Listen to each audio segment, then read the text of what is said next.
Barron Trump's unexpected speech at his father's inauguration left an entire nation speechless. What he said might just change everything. The atmosphere outside the Capitol was buzzing with anticipation, a mixture of exhilaration and uncertainty. The swearing in of Donald Trump as the 47th President of the United States was an event that had sparked both hope and division across the nation. As the crowd of thousands cheered and waved their flags, cameras panned over familiar faces. The Trump family stood together, projecting unity and strength in the face of a contentious political landscape. The spotlight, however, was firmly fixed on Donald Trump himself, delivering his second inaugural address. The booming cadence of his voice filled the air as he outlined his vision for the next 4 years.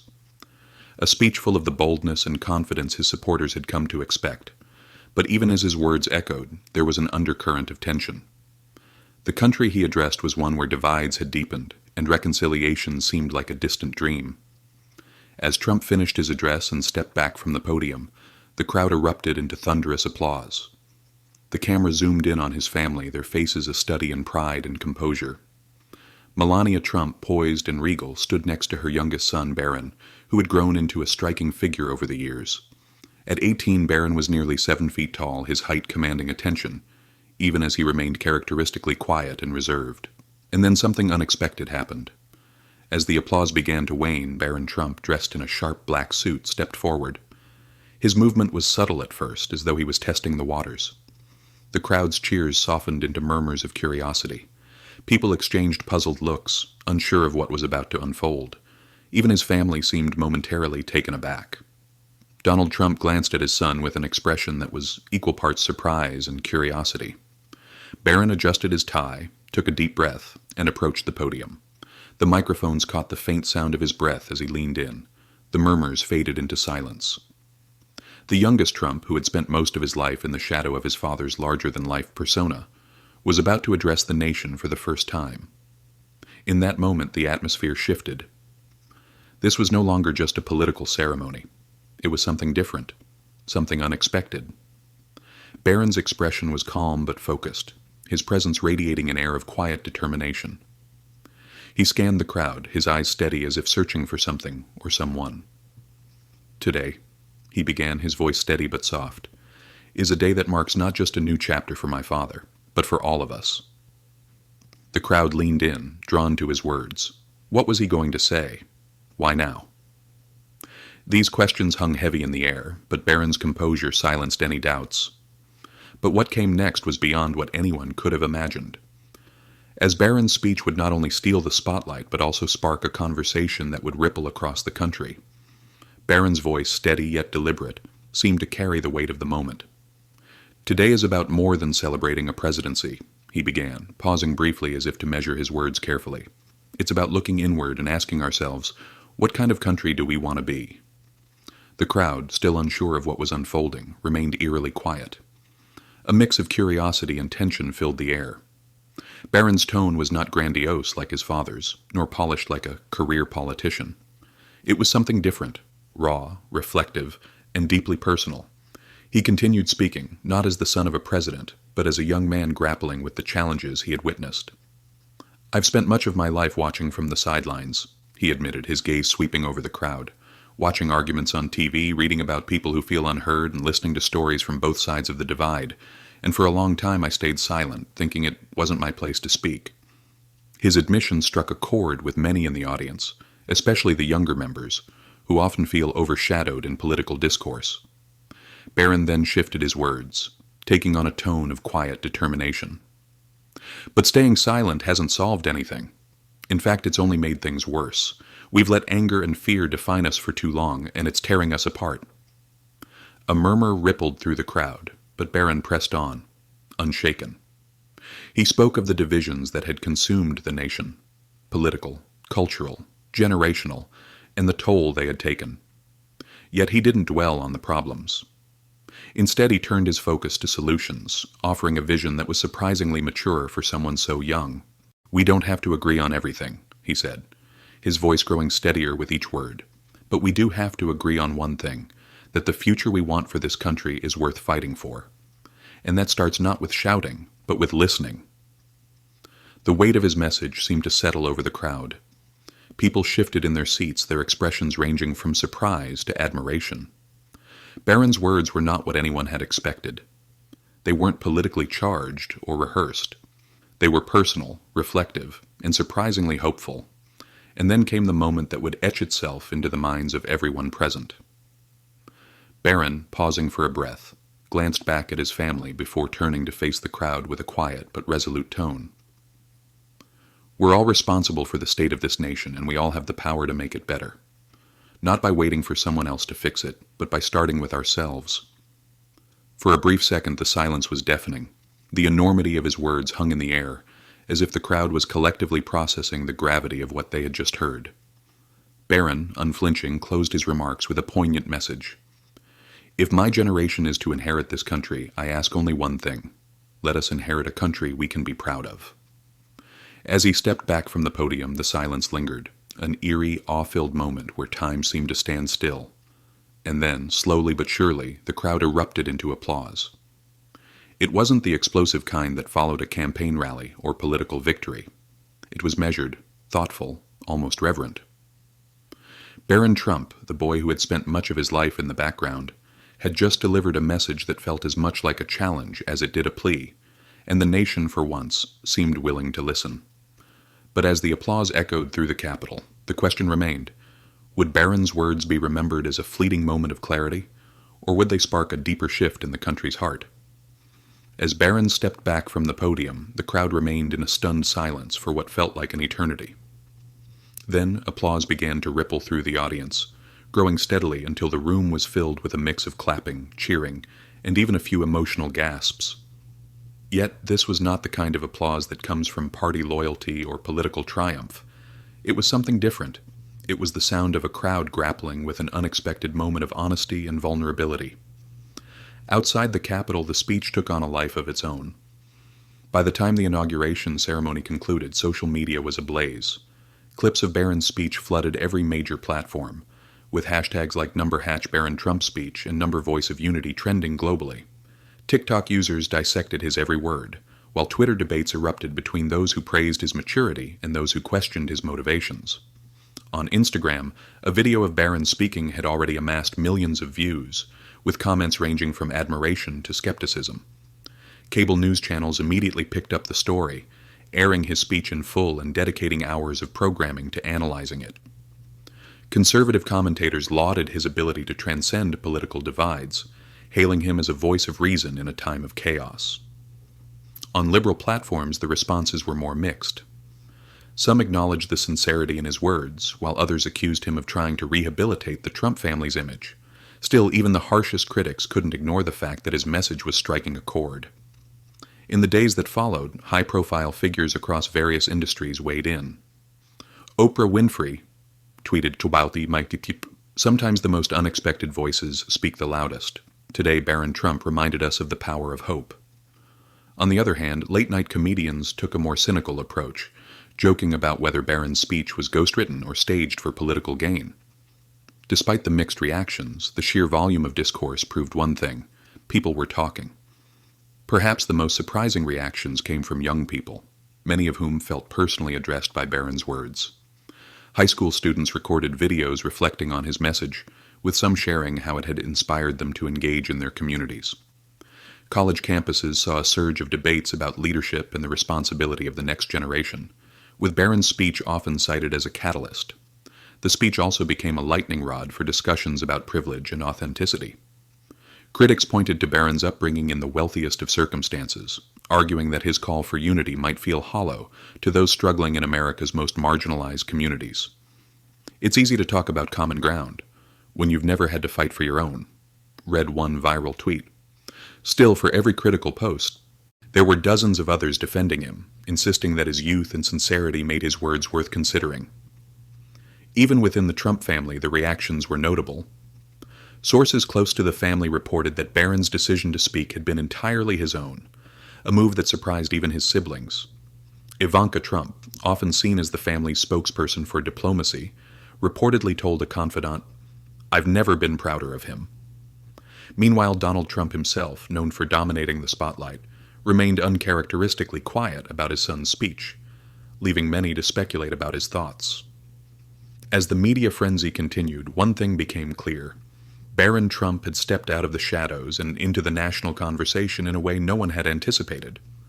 His words, whether seen as profound or performative, had forced people to pause and reflect on unity, on responsibility, and on the possibility that even in the most divisive of times, a moment of sincerity could still resonate.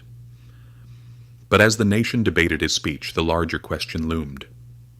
Was this a fleeting moment of unity, or could it mark the beginning of something more enduring? As the public dissected Barron's speech, a deeper question emerged. What motivated him to step forward on such a monumental stage for someone who had spent much of his life deliberately avoiding the spotlight? This was an extraordinary decision. Those who knew Barron closely began sharing glimpses of the young man behind the public persona. Teachers from his years at St. Andrew's Episcopal School in Maryland described him as a thoughtful student who preferred listening to speaking, often absorbing debates and discussions without inserting himself. He wasn't the loudest voice in the room, one former teacher recounted, but when he did speak, it was always meaningful. Classmates echoed similar sentiments. While Barron's towering height and recognizable last name made him impossible to ignore, he carried himself with a surprising humility. One friend from his private school days shared, "He never used his family's name to his advantage. If anything, he tried to downplay it. He wanted to be judged on who he was, not where he came from." Barron's mindset seemed to have been shaped by the duality of his existence. On one hand, he was the youngest son of one of the most polarizing figures in modern history. On the other, he was just a teenager trying to figure out who he was. Friends from his more recent time at New York University's Stern School of Business spoke about his curiosity and drive to understand the world around him. He was always reading, always asking questions, one peer revealed.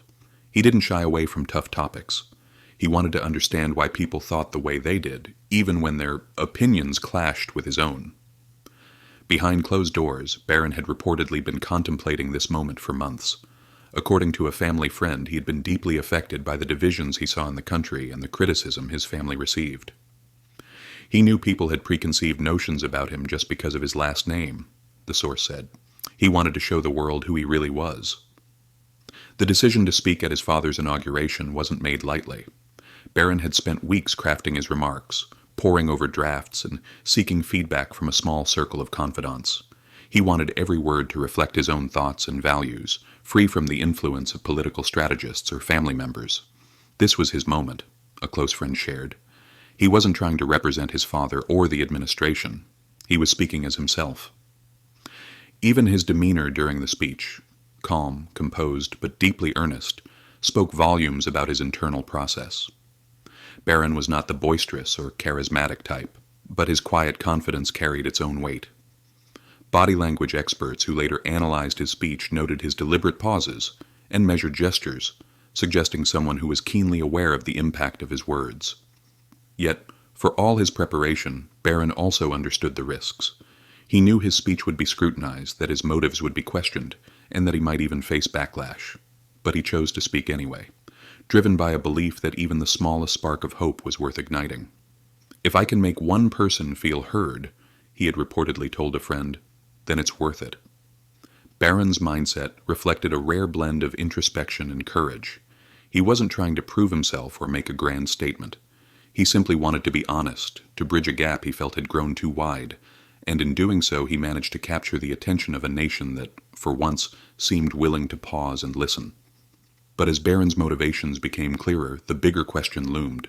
Could his message survive the harsh realities of public discourse? Or would it be drowned out by the noise of cynicism and division? The impact of Barron's speech was immediate and far-reaching, spreading well beyond the confines of the Capitol steps. In the days following the inauguration, it became the centerpiece of national conversations. Political analysts, social commentators, and everyday citizens all found themselves grappling with the weight of his words. Some called it a rare moment of clarity in an increasingly polarized world, while others viewed it as fleeting idealism. Regardless of opinion, one thing was certain: Barron Trump had sparked something that couldn't be ignored. Across the country, small but meaningful changes began to take shape. In San Diego, a group of high school students launched a community forum where people of differing political views could come together to discuss local issues. Inspired by Barron's emphasis on listening, they invited guest speakers from all walks of life to share their perspectives, fostering dialogue in a way that felt genuine and unforced. If someone like Barron can speak up in such a big moment, we can definitely do it here in our own backyard, one student organizer shared. In Cincinnati, a grassroots campaign called Common Ground emerged, aimed at bringing together neighbors divided by political affiliations. The organizers cited Barron's speech as their inspiration, using his words about starting with ourselves as their slogan. Weekly meetings were held in coffee shops and libraries, where attendees shared personal stories instead of debating political policies. The initiative gained traction quickly, proving that even small acts of unity could have a profound impact. On social media, the ripple effect was equally significant. Young people, often criticized for political apathy, began using platforms like TikTok and Instagram to share their reflections on Barron's message. Videos tagged with # Barron's Speech Challenge encouraged participants to highlight ways they could personally contribute to bridging divides. From volunteering at shelters to mentoring younger students, the hashtag amassed millions of views, turning an isolated speech into a viral movement. But not all reactions were positive.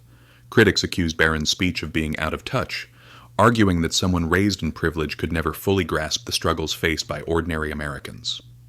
A prominent political commentator dismissed his words as well-intentioned but naive, claiming they offered little in the way of concrete solutions. This backlash sparked a counter-response. Supporters pointed out that the power of Barron's speech lay not in policy but in its message of hope.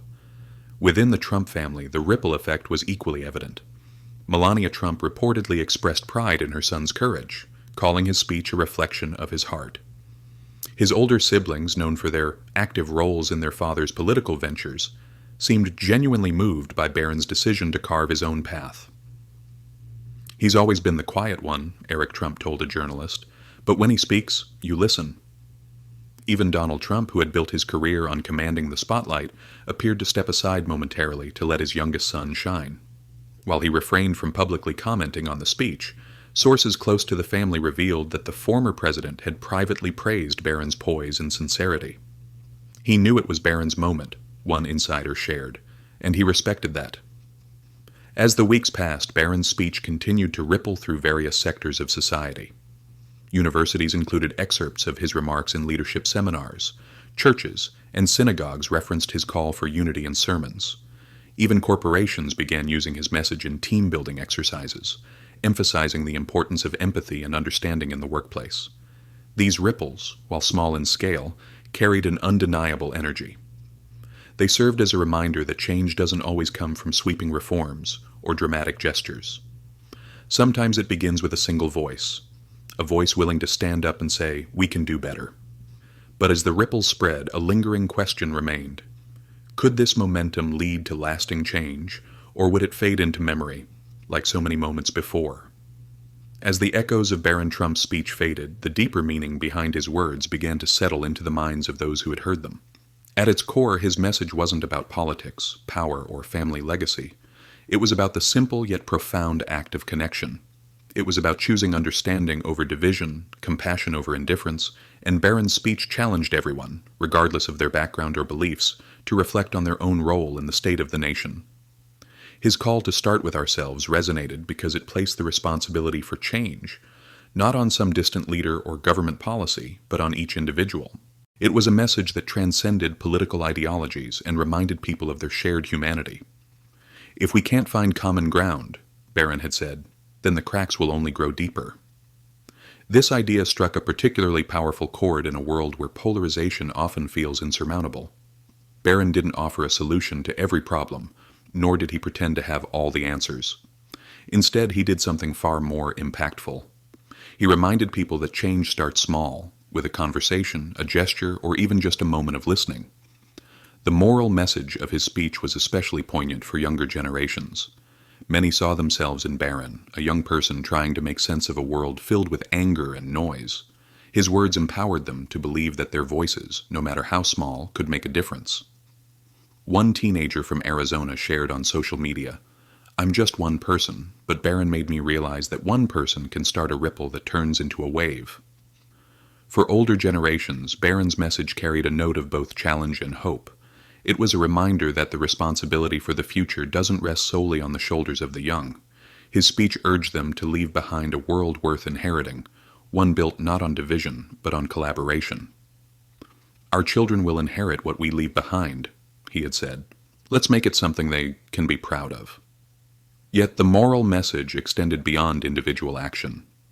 Barron's words served as a blueprint for how communities, organizations, and even nations could approach healing. His call for unity was not a naive hope for everyone to agree, but a plea to rediscover the power of empathy. It's not about winning arguments, he had said. It's about understanding why the other side feels the way they do. The simplicity of this message was its strength. In a time where political rhetoric often feels overcomplicated and inaccessible, Barron's words cut through with their clarity and sincerity. They weren't designed to persuade or manipulate. They were a reflection of one young man's hope for a better future. The moral takeaway was clear. Unity isn't a grand gesture. It's a daily choice. It's choosing to listen instead of shout, to help instead of judge, to find common ground even when it's difficult. Barron's speech reminded everyone that the power to bridge divides lies within each of us, if only we're willing to try. But as Barron's speech settled into the collective consciousness, one question lingered. Would his words inspire lasting change, or would they become just another fleeting moment in the nation's history? Barron Trump's speech wasn't just a moment. It was a call for reflection, action, and change. His words carried an undeniable truth. The future of the nation rests not on the shoulders of one leader or one family, but on the collective choices of every individual. And while his address may have been brief, its impact lingered. Asking everyone who heard it to pause and ask themselves, what can I do to make a difference? His speech was not about grand gestures or sweeping reforms. It was about the everyday decisions that shape the fabric of our society. It was about choosing to listen to a coworker with a different political view instead of arguing. It was about reaching out to a neighbor you've never spoken to or finding common ground with a family member you've disagreed with for years. It was a challenge to each of us to take the first step, no matter how small, toward bridging the divides that feel so permanent. Barron's message of hope and responsibility wasn't without its challenges. Many were skeptical, questioning whether words alone could truly create change. But as ripples of his speech began to spread, from grassroots movements to conversations in living rooms, it became clear that words, when spoken from the heart, have the power to inspire action. For those who felt moved by his message, the next steps were clear. They began engaging in their communities, reaching across divides and making small but meaningful changes in their daily lives. And for those who doubted him, the message remained. Change doesn't require belief in one person's vision. It requires belief in the possibility of something better. Barron's speech also left an indelible mark on his own family's legacy. While the Trump name has always been polarizing, this moment offered something unexpected, a glimpse of sincerity and vulnerability from a young man determined to carve his own path. It showed that even in the most unlikely circumstances, the power of words could unite rather than divide. As we reflect on Barron's words, the question isn't whether his speech will be remembered. It's whether we will act on the lessons he left us. The real legacy of his moment at the podium depends on how we, as individuals and as a nation, choose to respond. Will we allow his words to fade into history, or will we carry their message forward, using it as a guide to build a future based on understanding and respect? The choice is ours. We each have the ability to take small steps toward healing the divisions that threaten to tear us apart. And as Barron reminded us, it's in those small steps that real change begins. So, what will your step be? Let us know in the comments how you're inspired to make a difference. And if you believe in the power of hope and unity, don't forget to like, share, and subscribe for more stories that remind us of the impact we all can have. Because this story isn't just about Barron Trump. It's about all of us and the future we want to create.